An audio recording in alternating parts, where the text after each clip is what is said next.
Out of Perry County, where a current and former sheriff's deputy are suing over sexual harassment. They say it went unchecked for months. Susan Elcory has a closer look at this case. A job to serve and protect took a turn towards hostility when Perry County Canine Deputy Christy Biddle claimed she was sexually harassed by her supervisor, Sergeant Keenan Carter. The words, the acts that was intimated should happen would be clearly offensive to somebody that I'm not even sure if you're married to them that the woman would appreciate some of those statements. Robert Newcomb represents Biddle in this lawsuit. In it, she claims Carter would take inappropriate pictures of her and demand she hug him, saying, "You're not leaving until I get my hug."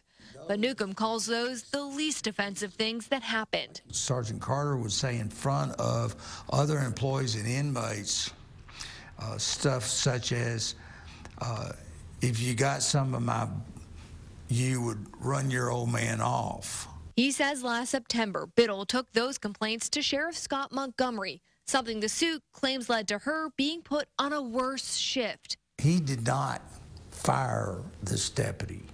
He did not completely remove this sergeant from having any supervision of my clients. When we reached out to the sheriff and Sergeant Carter, we were told they had no comment.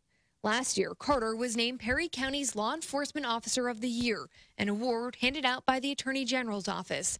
Newcomb says at the same time, former Deputy Nathan Williams saw the alleged abuse, reported it, and then was forced out of his job. Went to the sheriff, saying, look, this is what Sergeant Carter's doing. This isn't right. And they messed with him.